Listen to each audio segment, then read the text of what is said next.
السلام علیکم ورحمۃ اللہ وبرکاتہ۔ ناظرین، آج ہم بات کریں گے کہ دیوبندی، اہل حدیث یا پھر خارجی وغیرہ ان لوگوں کو امام بنا کر ان کے پیچھے ہم نماز پڑھیں تو ہمارا نماز پڑھنا کیسا ہے، ہماری نماز ہوگی یا نہیں ہوگی، یا پھر ہم پر اور بدرجہ والا گناہ پڑے گا، یا ان کے پیچھے نماز پڑھنا مکروہ ہے یا حرام ہے، کیا ہے۔ یہ لوگ جو ہے باہر جاتے ہیں، وہاں جا کر کام کرتے ہیں، امام نہیں مل پاتا ہے اہل سنت والجماعت کا، ملتا ہے تو خارجی امام یا پھر اہل حدیث والا۔ تو آئیے سب سے پہلے ہم اعلیٰ حضرت کی بارگاہ میں جاتے ہیں۔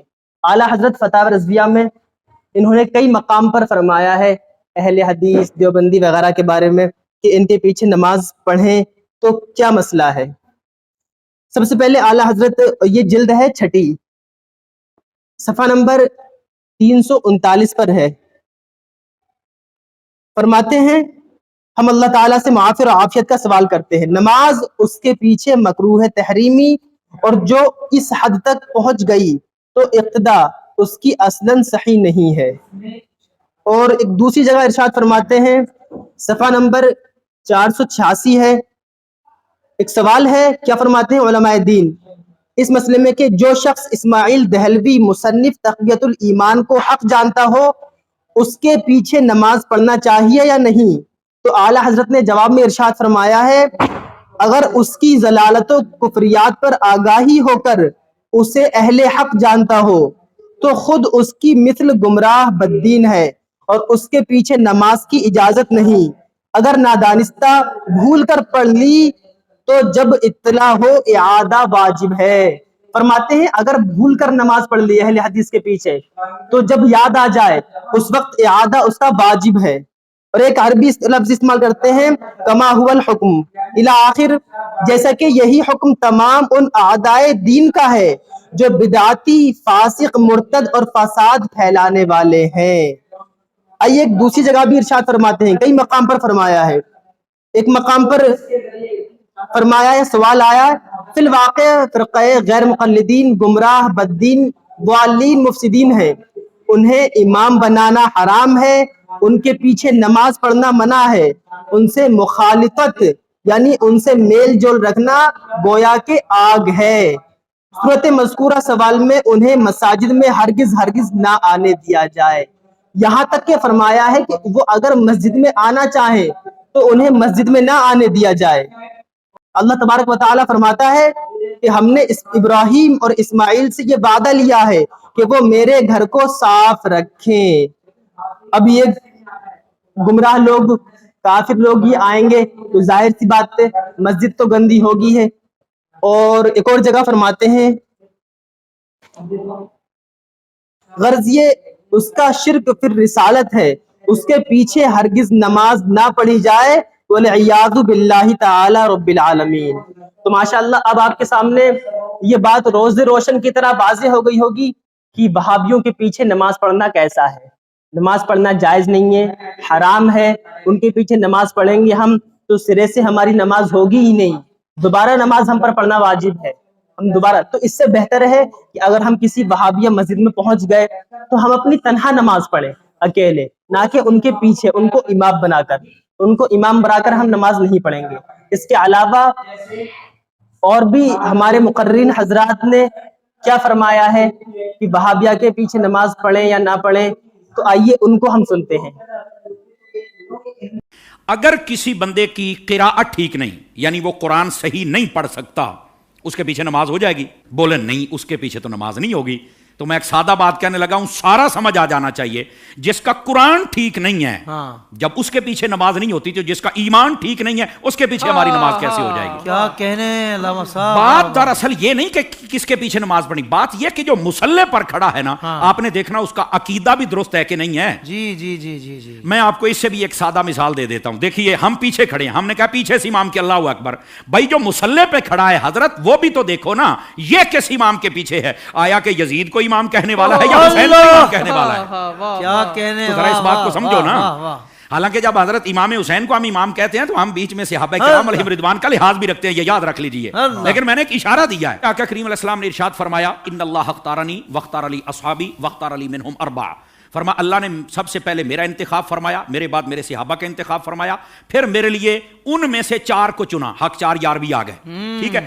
پھر اس کے بعد فرمایا, اس کے مختلف پہلو آگے ہیں, مختلف الفاظ و طرق و سند یہ روایت ہے, لیکن ایک روایت یہ بھی ہے, فرمایا ان قریب ایک قوم آئے گی ینتقصونہم ویسبون اصحابی, جو میرے صحابہ کرام میں سے نقص نکالے گی, عیب نکالے گی اور گالیاں دے گی. فرمایا جب یہ آئے تو حضور ہم نے کیا کرنا ہے؟ فرمایا لا تواکلوہم ولا تشاربوہم ولا تسلموا علیہم ولا تسلوا معہم ولا تناکحوہم او کما قال علیہ السلام. میرے آقا کریم علیہ السلام نے فرمایا نہ ان کو سلام کہنا ہے, نہ جواب دینا ہے, نہ رشتہ دینا ہے, نہ لینا ہے, نہ روٹی پکا کے ڈالنی ہے, نہ ان کے ساتھ کھانی ہے. اور میرے نبی کریم علیہ السلام نے فرمایا مر جائیں تو جنازہ نہیں پڑھنا, ان کے ساتھ نماز نہیں پڑھنی, سمجھ آ رہی, ان کے ساتھ نکاح نہیں کرنا.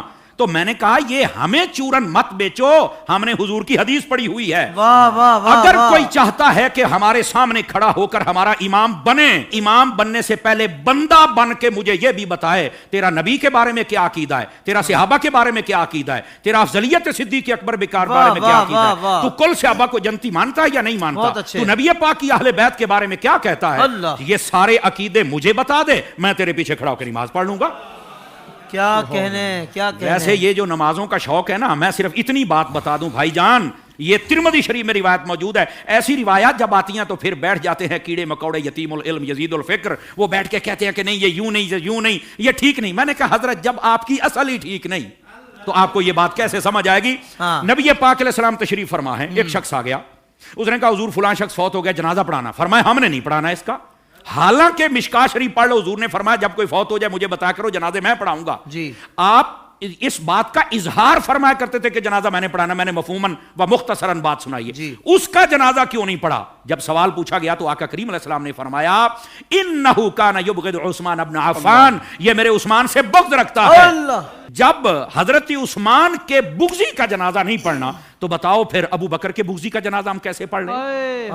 بتائیے کیسے ہم ان کے پیچھے نمازیں پڑھ لیں اور ان کے آگے کھڑے ہو کر ان کے جنازے پڑھائیں اور ان کے ساتھ ہم پیار کی پینگیں چڑھائیں اور ہم ان کو جفیاں ڈالیں؟ بھائی ان سب کو سمجھنا چاہیے یہ ڈائریکشن ہے سیدھی سڑک, یہ شفاعت نگر کی ہے. اس سڑک پر آ جائیں جس کا نام راستہ اہل سنت ہے, ہم تمہارے پیچھے کھڑے ہو کر نمازیں پڑھنے کے لیے تیار ہیں. تو جب عقیدہ ہی واضح نہیں ہے تو آڈی پنجابی کہندے نے ویکھ کے زہر تو کوئی نہیں پیندا. حضور شاہ صاحب ہماری پنجابی ویکھ کے زہر تو کوئی نہیں پیندا, تو پھر ہم تو نہیں پی سکتے. ویسے اگر کسی کو زیادہ شوق ہو نا, بس نہیں وہ قرآن پڑھتے ہیں تو چھوڑو جی چھوڑو, داڑھی بھی ہے تو چھوڑو جی چھوڑو, مصلے پہ ہے, تو میں نے کہا آبا صاحب اللہ کی تفسیر اٹھا کے دیکھ لے, یہ تیرا شوق بھی پورا ہو جائے گا. حضرت حافظ صاحب ہوا یہ کہ حضرت فاروق اعظم کا زمانہ اقدس ہے, ایک قریب محلے میں امام آ گیا, اس کو نماز کے لیے ہر نماز کے اندر جب وہ قرات کرتا ہے تو آبا صاحب تولا پڑھتا ہے. لوگوں نے کہا بھی اور قرآن نہیں آتا؟ کہتا آتا ہے. تو یہ کیوں پڑھتا ہے؟ کہتا مزہ آتا ہے. اچھا, انہوں نے کہا ذرا حضرت فاروق اعظم کی خدمت میں لے کے چلے. حضرت فاروق اعظم کو بتا, آپ نے طلب فرما لیا, واقعہ لمبا ہے, آپ نے طلب فرما لیا. آپ نے جب طلب فرمایا تو آپ نے کہا کیوں پڑھتا ہے؟ کہتا ہے مجھے نا اصل میں مزہ آتا ہے, اس لیے کہ اس میں معاذ اللہ اس کی سوچ دیکھو, پڑھ سب کچھ رہ گئے لیکن سوچ دیکھو اس کی. اس نے کہا جی بات یہ ہے کہ اللہ نے اپنے حبیب کو یہاں جھڑکی پلائی ہے تو مجھے بڑا مزہ آتا ہے. استغفر اللہ استغفر اللہ. یہ خارجی آنا سوچ تھی, سمجھ آ رہی ہے میری بات کی؟ یہ توہین کی سوچ تھی. یہ کامل و اکمل لوگوں کا یہ شیوہ ہی نہیں ہوتا. اور ایسی جو ہمارے سامنے مثالیں ہوتی ہیں نا, وہ ہمیں سمجھنے کے لیے مثالیں ہوتی ہیں. اور پھر ایسے لوگوں کا حشر کیا, وہ بھی سننا ذرا, ٹھیک ہے. حضرت فاروق اعظم نے اچھا تجھے مزہ آتا ہے؟ کہا بالکل. آپ نے تلوار منگائی اور 2 ٹکڑے کر دیے اس کے. آپ نے فرمایا ودوحا پڑھ کے تجھے مزہ نہیں آتا؟ وما ارسلناک الا رحمۃ للعالمین پڑھ کے تجھے مزہ نہیں آتا؟ انا اعطیناک الکوثر پڑھ کے مزہ نہیں آتا؟ ورفعنا لک ذکرک پڑھ کے مزہ نہیں آتا؟ یعنی جو قرآن پڑھ کے دل میں توہین مصطفیٰ کی رکھے, جب اس کے پیچھے نہیں ہوتی تو جو سرعام میلاد پر کفر کے فتوے لگائے ان کے پیچھے کیسے ہو جائے گی؟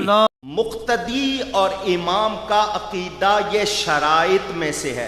امامت کی 6 شرطیں ہیں. کون امام ہو سکتا ہے؟ کتنی شرطیں؟ 6. ان میں سے ایک شرط یہ ہے کہ مقتدی اور امام کا عقیدہ ایک ہو. اگر دونوں کے عقیدوں میں فرق ہے نماز قائم ہوگی. بس مشکات شریف کی حدیث سن لو اور یہ مسئلہ یاد کر لو.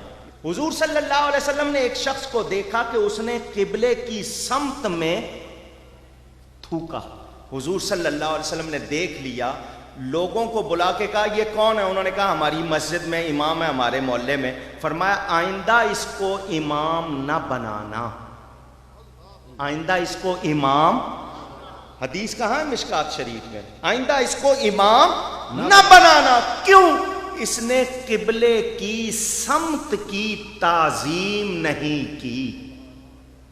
قبلے کی نہیں، قبلے کی جس طرف قبلہ ہے اس سمت، کچھ لوگ سمت بولتے ہیں، اس سمت کی تعظیم نہیں کی، لہذا یہ امامت کے لائق نہیں. یقیناً وہ صحابی ہوگا، حضور صلی اللہ علیہ وسلم کے سامنے جو ہے صحابی ہوگا مسلمان، اس نے توبہ کی ہوگی، معافی ملی ہوگی، مگر قانون کیا بن گیا؟ جو قبلے کی سمت کی تعظیم نہیں کرتا وہ امامت کے لائق اونچی. مجھے ایک سوال کا جواب دینا، قبلہ یا اس کی سمت افضل ہے یا میرا نبی افضل ہے؟ اونچی. سب کا جواب چاہیے، میرا کہنا نہیں. صحیح حدیث ہے، حضور صلی اللہ علیہ وسلم نے غلاف کعبہ تھاما اور کہا اے کعبے تو مجھے بہت پیارا ہے، مگر مجھے قسم ہے اس ذات کی جس نے مجھے حق کے ساتھ بھیجا، جس کے قبضہ قدرت میں میری جان ہے، مرد مومن کی عزت اللہ کے نزدیک تجھ سے بھی زیادہ ہے. مرد مومن کی عزت زیادہ کعبے سے، تو جس کا کلمہ پڑھ کے کوئی مرد مومن بنتا ہے اس نبی کی کتنی عزت. تو جو کعبے کی سمت کی تعظیم نہیں کرتا، حضور نے فرما دیا اس کو امام نہ بنانا، تو جو میرے نبی کی تعظیم نہ کرے اونچی، وہ کہیں بھی امام لگ جائے وہ امامت کے لائق اونچی. اس کے پیچھے نماز پڑھنی آپ کہیں گے کہ جائز ہے یا دوہرا لیں؟ آپ تو یہ پوچھیں گے میں جس قسم کا سنی ہوں مجھ سے یہ پوچھو کہ بد عقیدہ کے پیچھے نماز پڑھنے سے گناہ کتنا ہوگا. مجھ سے یہ پوچھو، یہ نہ پوچھو کہ ہو جائے گی یا نہیں، یہ پوچھو کہ اس کے پیچھے نماز پڑھنے پہ عذاب کتنا ہوگا. کیوں کہ جب آپ کہو گے پیچھے اس امام کے، تو جو نبی کا گستاخ ہے اس کو امام کہنا اللہ کو دکھ دینا ہے یا نہیں؟ اونچی. تو جو اللہ اور اس کے رسول کو دکھ دے ہم اس کو امام بنائیں گے؟ ہمارا امام کون ہے؟ جو نبی کا غلام ہے. جب مکہ میں حج کے لیے میں مکہ شریف گیا تو بڑی خاص نظر مجھ پہ رکھتے ہیں. اتنا خیال تو میرا مرید بھی نہیں کرتا جتنا وہ کر. کہاں جا رہا ہے، کہاں سے آ رہا ہے، کہاں الگ نماز پڑھا. ہمارے ساتھ نماز کیوں نہیں پڑھتے؟ نماز بڑی اعلیٰ عبادت. کہا بھائی نماز تو بہترین عبادت، نماز پہ کوئی جھگڑا نہیں، نمازی الگ الگ. پرابلم نماز نہیں ہے، پرابلم نمازی ہے. حضرت عثمان غنی کے قاتلوں نے 3 دن تک مسجد نبوی پہ قبضہ کیا. 3 دن تک حضرت علی نے خلافت قبول نہیں کیا. 3 دن تک انہی کا امام امامت کرتا رہا. امام المسلمین عثمان غنی کی شہادت کے بعد 3 دن تک مسجد نبوی میں، یاد رکھنا 3 دن تک مسجد نبوی میں عثمان غنی کے قاتل اور بلوائی نماز پڑھاتے رہے. سارے صحابہ 3 دن تک اپنے گھر میں نماز پڑھتے تھے. تو مسجد نبوی میں کب نماز نہ پڑھی جائے یہ ہم نے صحابہ سے سیکھا ہے. 3 دن کے بعد حضرت علی آ گئے، سارے صحابہ گھر سے نکل کر کے باہر آئے. میں پوچھتا ہوں جماعتی، کیا صحابہ کرام کو مسجد نبوی میں نماز پڑھنے کا ثواب معلوم نہیں تھا؟ ثواب اتنا ہے، ثواب اتنا ہے. ابے نماز میں ثواب ہے، نمازی کیسا ہے؟ کیا تو امام حسین سے زیادہ جانتا ہے جماعت کی فضیلت؟ کربلا میں 2 جماعت ہو رہی، 20,000 کی جماعت الگ ہے، 70 کی جماعت الگ ہے. 40 لوگ یہاں نماز پڑھ رہے ہیں اور 15,000 20,000 ادھر پڑھ رہے ہیں. نماز دونوں جگہ ایک ہے، پھر جماعت الگ الگ کیوں ہے؟ نمازی الگ الگ. بتا نمازی کیسا ہے تب اس کے پیچھے جائیں. نماز تو اعلیٰ ترین تھی، ہے اور رہے گی. ہر جگہ یہ سوال ہوتے ہیں کہ کیا وہابی دیوبندی کے پیچھے نماز ہو سکتی ہے؟